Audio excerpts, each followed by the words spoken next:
बड़े हैं। कोविड महामारी जिसने पूरी दुनिया को थाम कर रख दिया था कई साल तक, 2020 से शुरू होकर के उसके बाद ये 2023 तक इसमें मामले सामने आते रहे थे और ऐसे में अब ये एक बार फिर से दस्तक दे रहा है और कहीं ना कहीं लोगों में दहशत बढ़ती हुई नजर आ रही है। हालांकि कोविड के नए वेरिएंट के मामले जो सामने आए हैं वो अभी इतने ज्यादा नहीं है कि दुनिया में चिंता ज्यादा हो, लेकिन सिंगापुर में 14,000 से ज्यादा मामले सामने आ चुके हैं। भारत में 257 केसेस सामने आए हैं। कोरोना का नया वेरिएंट जो कि मुश्किलें बढ़ा रहा है, JN.1।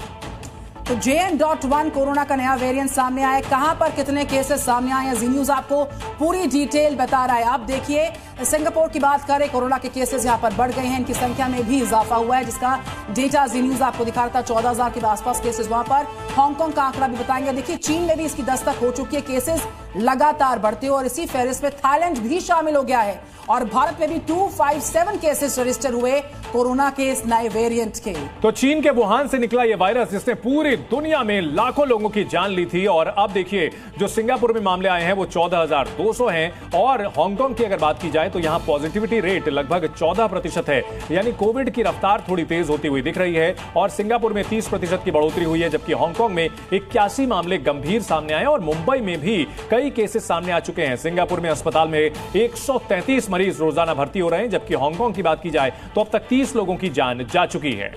तो ये सारा आंकड़ा आपके सामने है, कहां पर कितने केसेस को रजिस्टर किया है और इस बीच कोविड के जो बढ़ते केसेस है उस पर सरकार की नजर लगातार है। सरकार ने समीक्षा बैठक बुलवाई। भारत में कोरोना के 257 केसेस सामने आए। महाराष्ट्र में कोरोना के 56 नए मामले सामने आए और बॉलीवुड एक्ट्रेस हैं, नाम शिल्पा शिरोडकर, उन्होंने सोशल मीडिया प्लेटफॉर्म पर आकर अपने कोविड पॉजिटिव होने की भी पुष्टि कर दी है।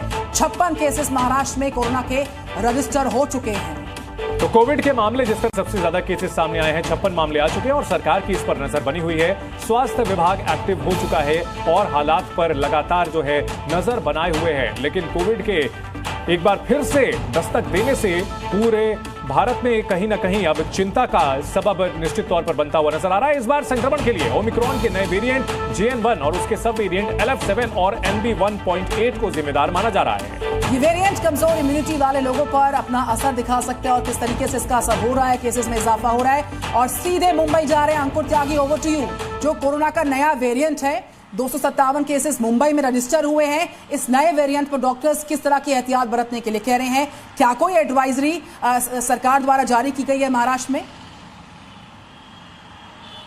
नहीं, फिलहाल एडवाइजरी जैसी कोई चीज़ अभी तक निकल के नहीं है। उसकी वजह है आंकड़ा जो मैं अगर जनवरी से लेकर अभी तक का बात करूँगा, पूरे महाराष्ट्र का तकरीबन 87 टोटल मामले निकल कर आए हैं। 31 ऐसे मामले हैं जिनमें मरीज ठीक भी हो गया है।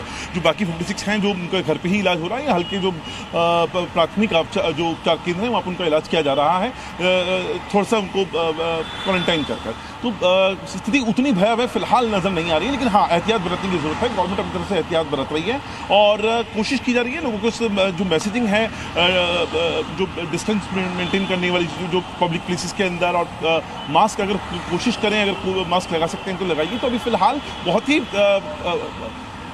स्टार्टिंग स्टेज है फिलहाल अभी, या आप इसको बोलते हैं बहुत इनिशियल स्टेज पे है मामला, इसलिए गवर्नमेंट पैनिक नहीं करना चाहती है, लेकिन अपनी तरफ से एहतियात जरूर बरत रही है यहाँ पर। निश्चित तौर पर अंकुर, और क्या किसी तरह के इसमें कि कोविड की वजह से किसी के डेथ की भी कोई जानकारी मिल पाई है मुंबई और या महाराष्ट्र की अगर बात करें तो?